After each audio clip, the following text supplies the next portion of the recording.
వాటి చర్చలో పాల్గొంటున్నారు వెంకటరెడ్డి కారుమూరి గారు, వైఎస్ఆర్సీపీ అధికార ప్రతినిధి, జ్వాలాపురం శ్రీకాంత్ గారు, దేవాదాయ శాఖ మాజీ సలహాదారు, పసుపులేటి సురేష్ గారు, వైఎస్ఆర్సీపీ జిల్లా అధికార ప్రతినిధి. శ్రీకాంత్ గారు, ఎక్కడి నుంచి మొదలు పెట్టాలనేది అర్థం కావట్లేదు, కానీ ఒక్క విషయం మాత్రం మీరు క్లియర్గా చెప్పాలి. అసలు తిరుమలలో ఏం జరుగుతోంది? ఏఐ టెక్నాలజీ పేరుతో ఒక ట్రయల్ రన్ అప్పుడు వైకుంఠ ఏకాదశి సమయంలోనే నిర్వహించారని, ఆ ట్రయల్ రన్ కారణంగానే 6 భక్తులు మరణించారని ఒక ఆరోపణ. అది వాస్తవం అవునో కాదు నేనైతే ముద్రేసి మరీ చెప్పను, కానీ అసలు ఏంటి ఏఐ టెక్నాలజీ? ఏం జరుగుతోంది అసలు తిరుమలలో? దీని పేరు చెప్పి ఎందుకు భక్తుల్ని మోసం చేస్తున్నారు? మొదటిగా ప్యానెల్లో ఉన్న సభ్యులకి, సాక్షి టీవీ వీక్షకులకి, మీకు శుభ సాయంకాలం. ఒకటి, ఈశ్వర్ గారు, కలియుగ వెంకటేశ్వర స్వామి దర్శనం కోసం ఎన్నో వ్యయ ప్రయాసాలతో దేశం నలుమూలల నుండి వచ్చి సామాన్య భక్తులకు ఆడుకునే విధంగా ఇటీవల టీటీడీలో నిర్ణయాలు జరుగుతున్నాయి. ఇప్పుడు మీరు అడిగారు ఏఐ టెక్నాలజీ అని, అంటే నేను ఒక విషయం ముందే చెప్పేసి, ఈ యొక్క బిఆర్ నాయుడు గారు అభినవ ఇంద్రజిత్, కలియుగ ఇంద్రజిత్ అని చెప్తా, దానికి లాస్ట్ లో కొంచెం సారాంశం ఇస్తా. ఫస్ట్ మీరు అడిగిన దానికి ఏఐ టెక్నాలజీ, నేను ఇట్లా అంటున్నందుకు ఏమనుకోకండి, కలియుగ విశ్వక్సేనుడు అని తిరుమలలోనే బోర్డులు పెట్టించుకునే వ్యక్తి ఆయన. అవును, కలియుగ విశ్వక్సేనుడు అని పెట్టించుకున్నాడు, కానీ నేను ఇంద్రజిత్ అని చెప్తున్నా. దానికి ఒక లాజిక్ ఉంది. ఎలా? వారు ఇంద్రజిత్తు అనడానికి ఒక లాజిక్ ఉంది. దాదాపు మన దీంట్లో రామాయణానికి వస్తే ఆధ్యాత్మిక మన చాగంటి గారు ఒకటి చెప్పారు. ఏఐ టెక్నాలజీ ఇప్పుడు కాదు, రామాయణ కాలంలోనే అది వచ్చేసింది అని. ఎందుకంటే చాగంటి వారు ఒక టెక్నాలజీ చెబుతూ, రావణుడు, మన సీతమ్మ వారు రావణుడి నిర్బంధంలో ఉన్నప్పుడు ఇంద్రజిత్తు ఏఐ టెక్నాలజీని వాడి సీతమ్మ వారిని తల నరికారు. దాన్ని హనుమంతుల వారు చూశాడు లంకలో. చూసి నిజంగా చంపారనే ఉద్దేశంతో పోయి దీన్ని శ్రీరామచంద్రుల వారికి, లక్ష్మణుల వారికి చెప్పడం జరుగుతుంది. వారు కూడా మూర్చబోతారు ఈ విషయాన్ని విని. ఇటువంటి లాస్ట్కు ఇదంతా తెలిసిన తర్వాత విభీషణుడు వచ్చి ఇది ఏఐ టెక్నాలజీ అని తెలియజేస్తాడు. కాబట్టి ఈ ఏఐ టెక్నాలజీ అన్నది అప్పట్లోనే జరిగింది. ఇప్పుడు కలియుగ ఇంద్రజిత్ మన బిఆర్ నాయుడు గారు అనేది స్పష్టంగా అందరికీ తెలుస్తా ఉంది. దీన్ని తెలియజేస్తారు.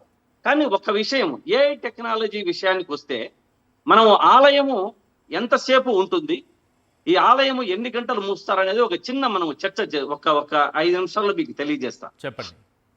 ఆలయం రాత్రి 12 గంటలకు మూసేస్తారు. ఓకే. తీసి మళ్ళీ 3 గంటలకు తెరుస్తారు. ఓకే. ఈ విషయంలో బ్రేకు, శ్రీవాణి దర్శనాలంటూ 2 గంటలు కేటాయిస్తారు. సుప్రభాతం, ఏకాంత సేవ, సుప్రభాతం, బ్రేకుకు శ్రీవాణికి అది వేరే, అది మామూలు రొటీన్ గ్యాప్ మీరు చెప్పింది. గ్యాప్ లో బ్రేకు, శ్రీవాణి దర్శనాల కోసం 2 గంటలు కేటాయిస్తారు. ఓకే. ఇది అయిపోయిన తర్వాత సుప్రభాతం కోసం 1 గంట. అంటే నేను ఆర్డర్ ప్రకారం చెప్తున్నా. ఓకే. సుప్రభాతం తర్వాత నివేదనల కోసం 1 గంట. ఓకే. దర్శనాన్ని ఆపుతారు. ఇలా చేసుకుంటూ పోతే 24 గంటల్లో 7 గంటలు వెళ్ళిపోతుంది. అంతే. అంటే స్వామివారి విశ్రాంతి ప్లస్ ఇవంతా కలిపి 7 గంటలు అయింది. కరెక్ట్. 7 గంటలు పోతుంది. మిగిలిన 17 గంటల్లో రోజుకు 80,000 మంది దర్శనం చేసుకుంటున్నారు. అవును. అంటే గంటకు 60 నిమిషాల చొప్పున 17 గంటలకి 1020 నిమిషాలు. అంటే నిమిషానికి 78 మంది దర్శనం చేసుకుంటున్నారు. ఓకే. ఇలా పోతే రోజుకు 20,000 మంది దర్శనం అవుతుంది. అంటే 1 సెకండ్కి ఒకరికంటే ఎక్కువ మంది దర్శనం చేసుకుంటున్నారు. 1 సెకండ్కి. ఓకే. ఇంతకంటే టైం కుదిరించడం చాలా అసాధ్యం.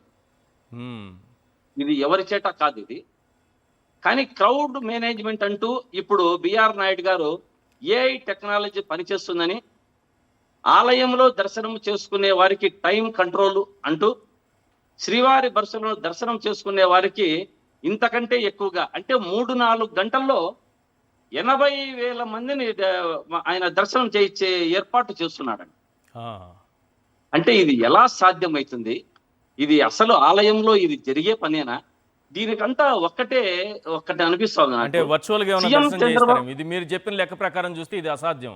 అప్పుడు ఏం చేయాలంటే అసా- క్యూ అసా- కాంప్లెక్స్లో వాళ్ళని కూర్చోబెట్టి వర్చువల్ దర్శనం చేయించి పంపించాలి. అట్లా అయితేనే అంతే. సాధ్యం అవుతుంది. మీరు చెప్పిన లెక్క అట్లయితే ప్రకారం చూస్తే కుదురుతుంది. మరి వాళ్ళ దగ్గర అట్లయితే వేరే లెక్కలు నేను- ఏమైనా ఉన్నాయేమో నాకు తెలియదు. నేను సింపుల్ అవును. లాజిక్ నేను చెప్పినది. అవును. ఎందుకంటే ఎల్వి సుబ్రహ్మణ్యం గారు కూడా మ్మ్. ఈ విషయంలో కుండ బద్దలు కొట్టినట్లు చెప్పారు. కరెక్ట్. అది బిఆర్ నాయుడు గారు జీర్ణించుకోలేకపోతున్నారు. మ్మ్. ఎందుకంటే ఈ విషయంలో గూగుల్ తో పాటు హెచ్సిఎల్ అనేటువంటి ప్రముఖ కంపెనీలతో ఒప్పందం ఆల్రెడీ చేసుకున్నారు.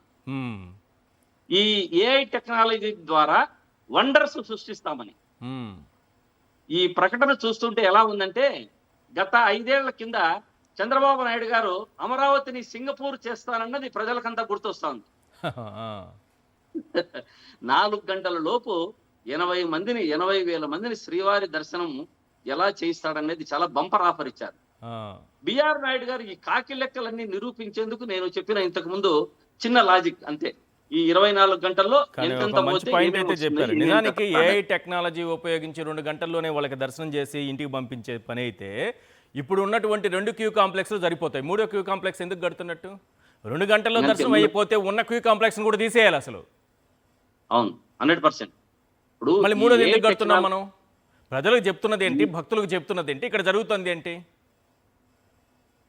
ఈ ఏఐ టెక్నాలజీ ద్వారా బయట సేవా కార్యక్రమాలు వినియోగించవచ్చు సేవకు. Yes. అంటే అన్నదాన సత్రంలో అయితేనేమి, రూమ్స్ విషయంలో అయితేనేమి, ఏదన్నా భక్తులను కోఆర్డినేట్ చేసుకోవడంలో ఉపయోగించవచ్చు. కానీ రైట్. ఈ ఏఐ టెక్నాలజీ ద్వారా మాత్రం ఎటువంటి పరిస్థితుల్లోనూ భక్తులకు మనము ఏ పరిస్థితి చేయలేము అన్నది వాస్తవం.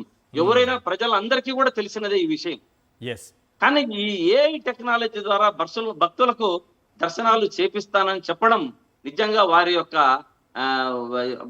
విఘ్నతకే వదిలేయాలి వారిని. ఇటువంటి విషయాలు బయటికి చెప్తున్నారంటే వారి చర్యలు మనం చూస్తున్నాం. బిఆర్ నాయుడు గారు తిరుమల తిరుపతి దేవస్థానం టిటిడి చైర్మన్ అయినప్పటి నుంచి ఇప్పుడు మీరు Yes. చూపించారు, అపశృతులు, అవాంఛనీయ సంఘటనలు, మ్మ్.